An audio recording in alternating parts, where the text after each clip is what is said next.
¿Qué tal, chicos? ¿Cómo les va? Mi nombre es Gustavo Montanini, estoy a cargo de una de las cátedras de auditoría en la facultad. Estoy haciendo este video sosteniendo un poco las actividades de apoyo que está haciendo el Centro de Estudiantes para todos los cursos que estamos teniendo esta virtualidad tan especial en estos momentos tan extraños que estamos viviendo. Eh, Entiendo que cada uno de ustedes está en vínculos con cada uno de sus profesores por intermedio del campus o por intermedio de clases virtuales, pero nunca está de más complementar la cursada con una visión distinta o una visión integradora de cada uno de los conceptos que estamos viviendo, que estamos viendo en cada una de las materias. En realidad, una de las cosas que quiero plantear hoy y que me parece tal vez más importante respecto de la auditoría es plantearse no las cuestiones estrictamente pragmáticas de la auditoría, porque eso no solamente lo están viviendo en las clases virtuales, sino también lo están leyendo en la bibliografía, como por ejemplo podrían ser los procedimientos de auditoría o las pruebas de validación de saldo, las pruebas de cumplimiento, etcétera, sino plantear una cuestión de ordenamiento de todo lo que nosotros estamos viendo en cada una de las clases respecto de la auditoría. Yo creo, por lo menos esta es mi visión, creo que la materia se divide en tres grandes partes. Una primera parte que es la de conceptos generales, donde hablamos de conceptos de auditoría, del proceso de auditoría, de qué es un informe de auditoría, de por qué un informe de auditoría deriva en una opinión y por qué otro informe de contador público no deriva en una opinión. Que tiene que ver cuáles son los procedimientos de auditoría, por qué se hacen los procedimientos de auditoría, por qué se revisa el control interno, etcétera. Entonces, primera parte, esta filosofía de la auditoría, la concepción de la auditoría. La segunda parte es la aplicación de todo esto a los circuitos, a los rubros, a las cuentas contables. Tal vez a los circuitos sea la mejor forma de verlo porque ventas es ventas, pero no es independiente de los créditos. Por lo tanto, uno no es que revisa los créditos y después pasa a otro lado y revisa las ventas, sino que es todo parte de un gran circuito. Pero digamos, esa segunda parte de la aplicación de esos conceptos a los circuitos y a los rubros contables, que deriva prácticamente en la temática de riesgos y pruebas de cumplimiento específico para cada rubro, y una tercera parte que tiene que ver con la emisión del informe y la responsabilidad que involucra emitir el informe. Es probable que la parte de informe y la parte de responsabilidad la dejemos para la época en que retomemos las clases presenciales, porque habitualmente se ve sobre el final de la materia. Puede ser que algún profesor lo haya dado antes, pero habitualmente se ve sobre el final de la materia. Pero tenemos estos tres grandes bloques. A mí lo que me interesa es entender cómo se atan cada uno de estos bloques y poder ayudarlos a ustedes a entender conceptualmente cómo se ata cada uno de estos bloques. El elemento que ata los tres bloques es el proceso de auditoría. Y el proceso de auditoría se puede ver desde tres maneras distintas, las tres son perfectamente compatibles entre sí. Yo diría que hasta son necesariamente compatibles entre sí. Un primer enfoque es el enfoque que habitualmente aparece en la bibliografía de Slose, que es el enfoque planificación, ejecución y conclusión. Ese enfoque está bueno desde el punto de vista del ordenamiento. Obviamente le falta contenido en el medio, porque cuando uno dice, bueno, planificación, tiene que plantearse qué es lo que va a planificar, o se tiene que plantearse qué es lo que va a ejecutar, que por supuesto tiene que ver con lo que planificó, pero digamos ese es el primer gran, la primera gran visión del esquema de auditoría, ¿no? Del proceso de auditoría. ¿Por qué la auditoría debe verse como un proceso? Fundamentalmente debe verse como un proceso porque la auditoría es el único informe de contador público que brinda una opinión técnica sobre un conjunto sin ver ese conjunto. Entonces, obviamente, si yo tengo que dar una opinión acerca del cumplimiento de algo respecto de entendiendo eso como un conjunto y sin poder verlo completamente, obviamente tengo que sacar conclusiones respecto de lo que no vi tampoco, respecto de lo que no vi tan bien. Y cuando uno analiza la auditoría como un proceso, lo que entiende es que hace las cosas de forma tal de que todo está tan relacionado con todo, es decir, cada procedimiento que uno hace está tan vinculado con otro procedimiento, que entre todos los procedimientos nos permiten sacar una conclusión acerca de la razonabilidad del conjunto. Por eso la auditoría tiene que verse como un proceso. Primero porque va desde lo más general hacia lo más particular, es decir, conozco lo más general para terminar conociendo lo más particular, pero mi conocimiento de lo particular no es independiente de lo que fui conociendo en lo general. Y por otra parte, también porque los procedimientos que hago están tan relacionados entre sí y están tan, vamos a decirlo así, sistémicamente relacionados entre sí, que entre todos me van dando una validez respecto del conjunto. Eso es lo que hace la auditoría, que no hace otro informe de contador público. Por eso, hablar de planificación, ejecución y conclusión está bien, pero hay que empezar a llenar de contenido esos tres elementos. Por eso hay un segundo enfoque del proceso de auditoría, que es en función de lo que voy conociendo en cada momento o en cada etapa de ese proceso. Arrancando, por supuesto, como decíamos antes, de lo más general hacia lo más particular. Lo más general es el conocimiento del ente y por lo tanto tengo que conocer en términos generales la entidad que estoy auditando y su información contable, no sus estados contables, sino su información contable, es decir, cuál es la regulación y cuál es el sentido de su información contable para poder empezar a auditar. Por supuesto, esto en una primera auditoría tiene mucho más sentido que en auditorías recurrentes, porque en auditorías recurrentes yo ya conozco el ente de alguna manera, ¿está?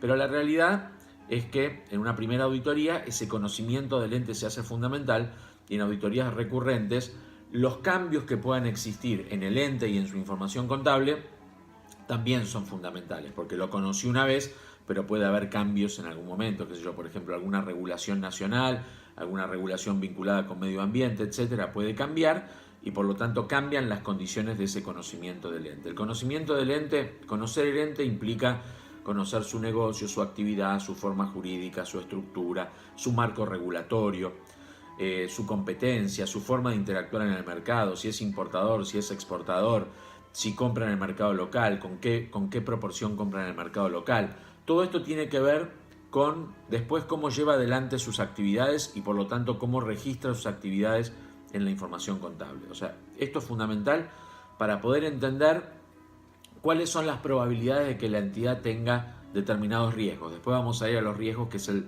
tercer enfoque del proceso de auditoría. Pero entonces vamos primero a lo más general, donde los dos primeros pasos terminan siendo el conocimiento del ente y el conocimiento del objeto auditado. Hasta ahí lo que veo son las condiciones de la entidad. Y entonces, en el tercer paso del proceso de auditoría, empiezo a conocer cómo hace la entidad las cosas. Y entonces voy al conocimiento del sistema de control interno. O sea, la entidad hace cosas mediante su sistema de procesos y controles, y se supone que si la entidad lo hace bien, tiene menos probabilidad de que la información contable esté mal, y si la entidad lo hace mal, tiene más probabilidad de que la información contable esté mal. O si la entidad arma su control interno con un objetivo distinto a la información contable, es más probable que la información contable esté mal. Pero para poder entender qué es lo que voy a revisar de la información contable, está bueno entender previamente cómo hace la entidad las cosas en términos generales y en particular lo contable, cómo suele hacer la entidad sus cosas en términos generales y en términos contables en particular, para poder ver qué incidencia podría tener esa forma de hacer las cosas en la información contable. Por eso reviso el control interno, porque la revisión del control interno, el entendimiento por parte del auditor del control interno, me determina otra probabilidad menos general que la del conocimiento del ente, pero todavía general respecto de cómo la entidad hace las cosas, incluyendo las cosas contables. Por eso el tercer paso del proceso de auditoría es, por parte del auditor, la revisión del control interno, que tiene dos formas de acceder a ese control interno.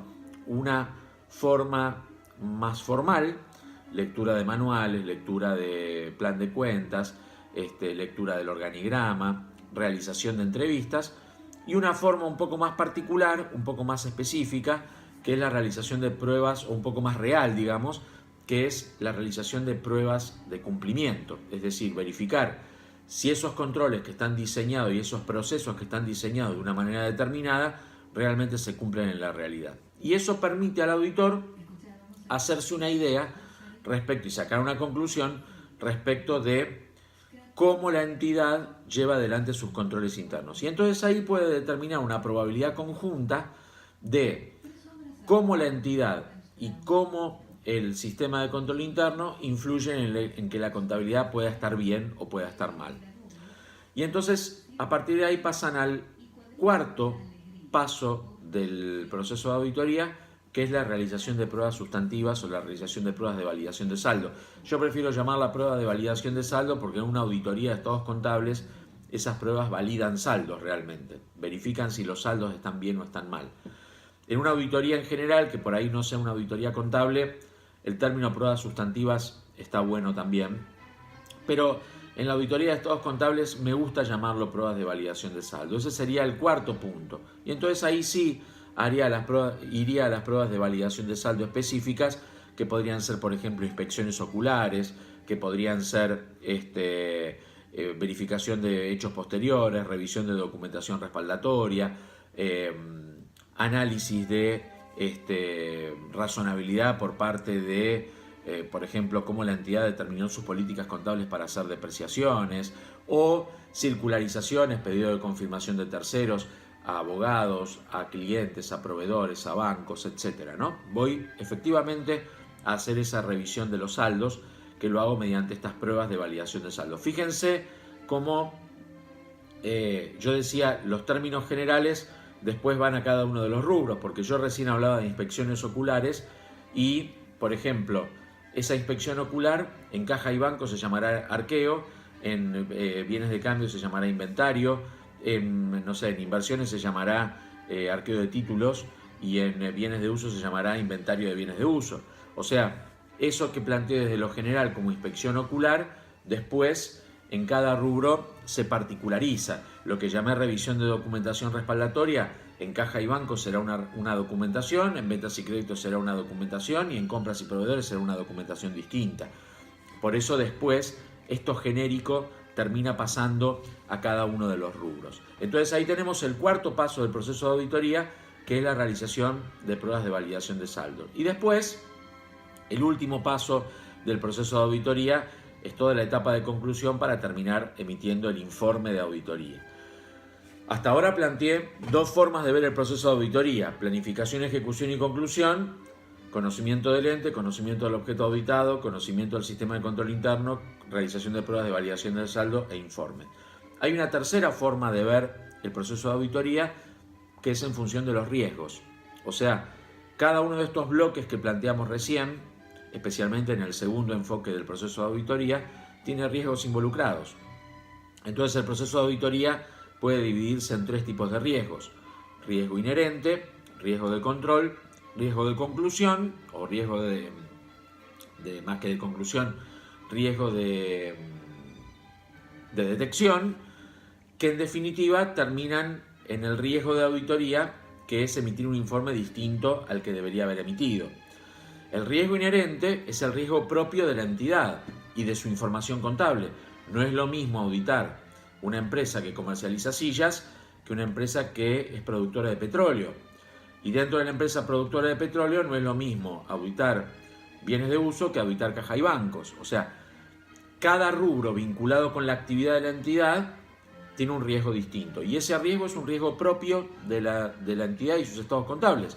Por lo tanto, parecería lógico que ese riesgo inherente no sea dominado por nadie, pero tenga consecuencias en la información contable. Lo que digo es más riesgoso para la contabilidad bienes de uso en una empresa petrolera que caja y bancos en una empresa petrolera. Es más riesgoso bienes de uso en la empresa petrolera que bienes de uso en una empresa que comercializa sillas, porque lo único que hace es comprar y vender sillas en el mismo estado. Ese riesgo inherente es el riesgo que permitiría que nazcan errores por el riesgo propio de esa actividad. Entonces ahí aparece el segundo tipo de riesgo, que es el riesgo de control. El control interno, esos riesgos debería detectarlos y corregirlos. pero puede ser que eso no ocurra y entonces hay un riesgo de que el control interno no detecte ni corrija lo que tiene que detectar ni corregir. Y entonces a partir de ahí aparece el riesgo de detección, que es el riesgo de que el auditor no haya podido detectar los errores que surgieron del riesgo inherente y que no fueron descubiertos por el control interno y por lo tanto pasaron por delante del riesgo de control. Y si todo eso pasa, el auditor puede ser que esté emitiendo un informe distinto al que debería haber emitido. Por lo tanto, el riesgo de auditoría se hace mayor. Por eso, el tercer enfoque del proceso de auditoría es una compensación de riesgos. Si el auditor ve que el riesgo inherente es muy alto, debería esperar buenos controles por parte de la entidad. Y si el auditor ve que el riesgo combinado entre el riesgo inherente y el riesgo de control son altos, debería hacer mayores y mejores pruebas de validación de saldo para disminuir el riesgo de detección y para que todo eso influya de la menor forma posible en el riesgo de auditoría. Como vemos, los tres riesgos están relacionados porque ¿cómo hago para disminuir el riesgo de detección? Mejoro mis pruebas de validación de saldo. ¿Cómo hago para determinar cuál es el riesgo inherente? Reviso con el riesgo de control. Reviso con mayor énfasis el control interno. O sea, los tres procesos de auditoría, los tres enfoques del proceso de auditoría están relacionados. Otra relación que es muy importante es intentar relacionar estos tres riesgos, o estos tres tipos de riesgos, inherente, de control y de detección, con las manifestaciones de los estados contables que se transforman en riesgos de auditoría. Es decir, los estados contables tienen manifestaciones. Los estados contables son informes que hace la entidad que dicen cosas.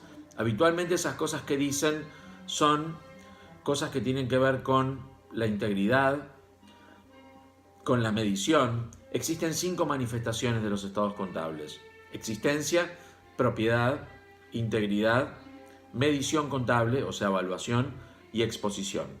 Esas 5 manifestaciones se convierten en objetivos de auditoría. Es decir, cuando la entidad dice tengo bienes de cambio 100.000, es porque está diciendo que los bienes de cambio existen. Bueno, entonces quiere decir que yo como auditor tendría que probar eso, tendría que probar que los bienes de cambio existen. Cuando la entidad dice bienes de cambio 100.000, está diciendo, por ejemplo, son 10.000 unidades a 10 pesos cada una. Bueno, ahí hay una integridad, 10.000 unidades, y hay una medición, 10 pesos cada una. Bueno, yo como auditor tendría que salir a comprobar eso. Y tengo que hacer procedimientos para eso. Pero a su vez, la entidad también hace controles internos vinculados con eso. Quiere decir que así como los estados contables dicen existencia, propiedad, integridad, medición y exposición, hay controles internos que están vinculados con la existencia, con la propiedad, con la integridad, con la medición y con la exposición. Por lo tanto, si falla un control interno de la entidad, yo como auditor no digo el control interno funciona mal. Yo como auditor digo el control interno funciona mal, por ejemplo, en la existencia de los bienes de cambio y funciona bien en la integridad de los bienes de uso. Entonces, cuando elijo mis procedimientos de auditoría, mis pruebas de validación de saldo, las elijo entendiendo eso.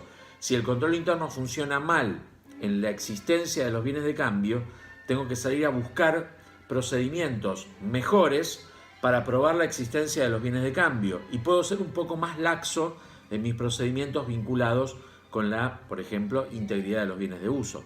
Por eso, el auditor, cuando elige sus procedimientos, no los elige sobre la nada, los elige entendiendo cómo funciona el control interno, cómo funciona la acumulación de riesgos y fundamentalmente en qué funciona bien la acumulación de riesgos y en qué funciona mal la acumulación de riesgos, porque en donde funciona mal la acumulación de riesgos hay más riesgo acumulado y por lo tanto tengo que disminuir el riesgo de detección. Entonces tengo que salir a buscar mejores y mayores pruebas de validación de saldo apuntando a eso. Por lo tanto, por ejemplo, cuando alguien diga, bueno, procedimiento característico en bienes de cambio, toma de inventario, yo digo, listo, fantástico, es cierto eso, pero ¿cuándo uso toma de inventario? ¿Cuándo hago la toma de inventario? ¿Cuándo presencio la toma de inventario? ¿Sobre cuántos elementos hago esa toma de inventario, verifico esa toma de inventario. Y eso tiene que ver justamente con el riesgo acumulado que encuentro en cada cosa, porque no nos olvidemos que la toma de inventario, su principal objetivo es que yo pueda ver los bienes de cambio. Y si yo los puedo ver, el principal objetivo es verificar la existencia, no verificar otras cosas. Entonces, lo más importante es poder asociar ese procedimiento con los riesgos acumulados. Por eso decimos habitualmente que cuando sacamos una conclusión sobre el control interno, esa conclusión sobre el control interno me permite determinar naturaleza, alcance y oportunidad de las pruebas de validación de saldo. Naturaleza significa qué prueba de validación de saldo voy a hacer, alcance sobre cuántos elementos lo voy a hacer y oportunidades cuándo voy a hacer el procedimiento. No es que yo digo toma de inventario. Elijo la toma de inventario en determinadas condiciones porque mi conclusión acerca del riesgo acumulado, del riesgo acumulado entre el riesgo inherente y el riesgo de control fue tal, en tal concepto. Entonces, como funciona mal el control interno en lo que hace a la existencia de los bienes de cambio, voy a tomar inventario de bienes de cambio. Pero además, por ejemplo, como funciona mal, o como entiendo que funciona mal, supongamos, la integridad en los bienes de cambio, entonces ese procedimiento lo voy a hacer al cierre y no en otro momento, porque como funciona mal la integridad en el control interno, no tengo forma de rearmar hacia atrás o hacia adelante el inventario para poder tomar inventario 15 días antes o 15 días después. Por eso digo, el concepto de naturaleza, alcance y oportunidad de las pruebas de validación de saldo como consecuencia del riesgo acumulado entre el riesgo inherente y el riesgo de control no es un eufemismo, no es una cuestión abstracta y teórica, sino que es concreta a cada situación. En próximos videos vamos a ver cómo, o podríamos ver cómo esto termina influyendo en cada una de las pruebas de validación de saldo. Gracias por escucharme, nos vemos la próxima.